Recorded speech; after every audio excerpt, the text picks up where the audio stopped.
Make the ground shake.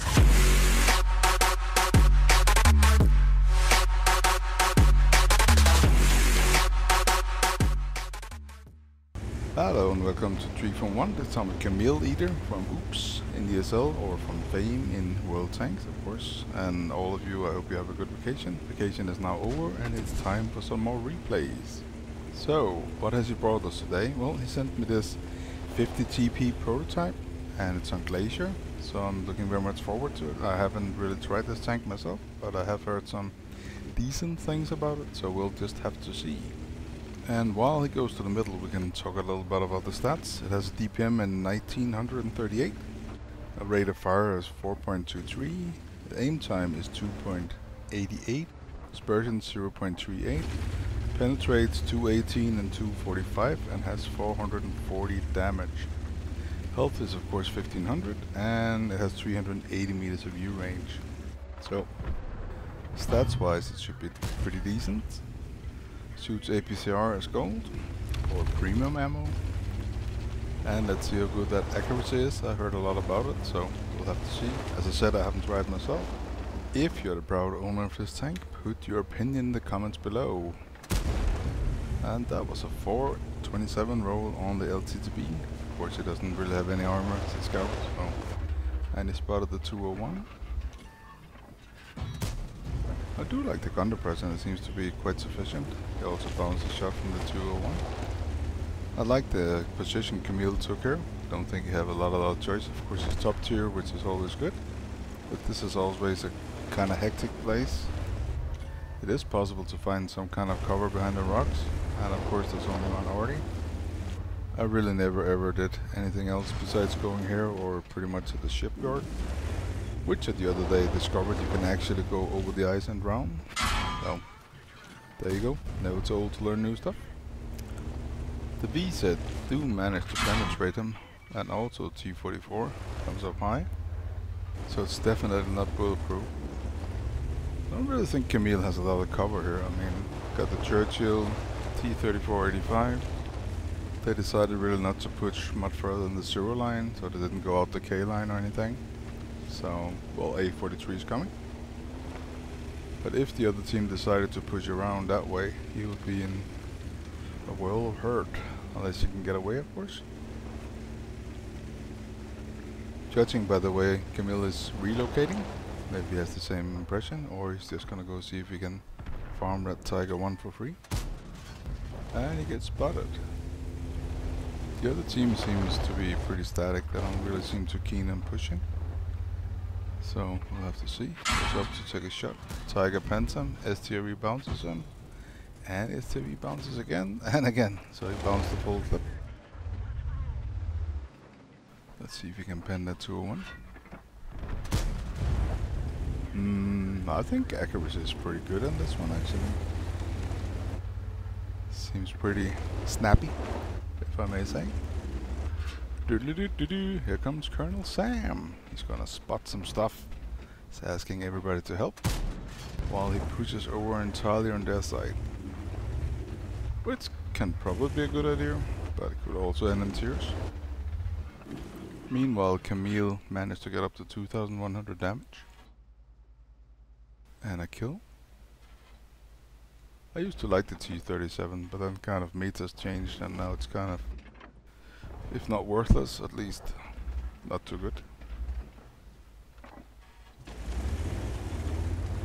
Doesn't really seem like they're out for him. Runs around a lot down there. Don't really think Kamil knows what to do. Should he wait for the Tiger? Oh, Tiger gets spotted.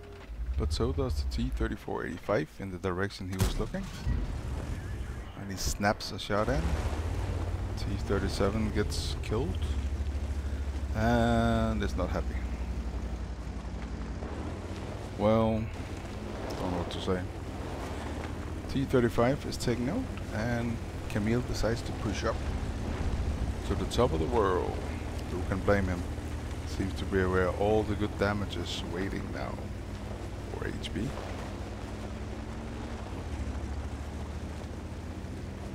There's still a B-set that never got spotted, so we'll see where I can find him. And here's the Oho, the screwy squirrel. really not a bad name. At least it's not a name you see every day. So people will probably remember you. Let's see if we can get... Oh, C-44 decides to peek and he's out. Seems pretty good with the snapshots. This 50 GP. Not quite sure if it's a buy or not. We'll have to see. Kamil told me it was okay.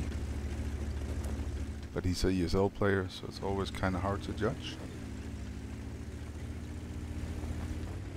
And a very nice guy, by the way. You should go watch his Twitch stream, or he also streams on YouTube and have a channel. Of course, we'll put it at the bottom.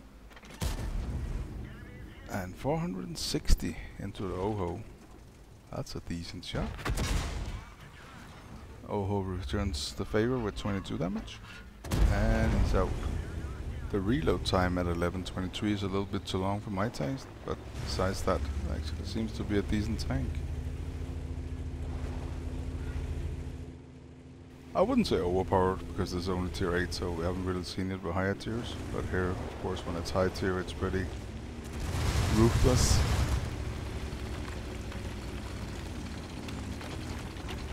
Also heard a rumor about they're gonna buff the FCM. I really used to like that tank once, but these days it's just... yeah, well... worthless would be a good word for it, I guess, so it'll be interesting to see what they're gonna buff on it actually. And here is the STRV from before the bounce 3 shots. Bounce 2... can he bounce the third one? There's not really a lot he can do about this for sure. Nope. And here is the Tiger 1 tracked on top of the hill.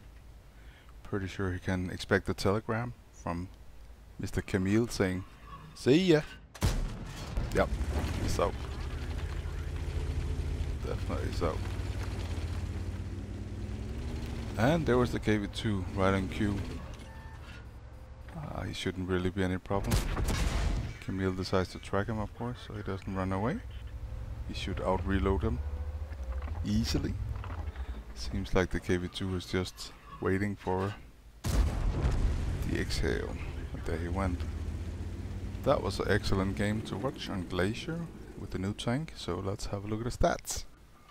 So, of course, you got the Mastery, you got the Steel Wall, High Caliber, Tank Sniper, the Top Gun. You managed to rack up 6,046 damage, 6 kills, 160,000 credits, and a little bit on top for personal reserve, so 240,000. He actually blocked 1320, he managed to get 4 bonds and 1,515 base XP. Thanks a lot for this first replay, Kamil, and I'm looking forward to the next one. See you guys. English one, the Russian one, but man pulled up in the German one. 2 4-4s in a 4-door truck, there's one on the right, on the left, there's one. We don't wait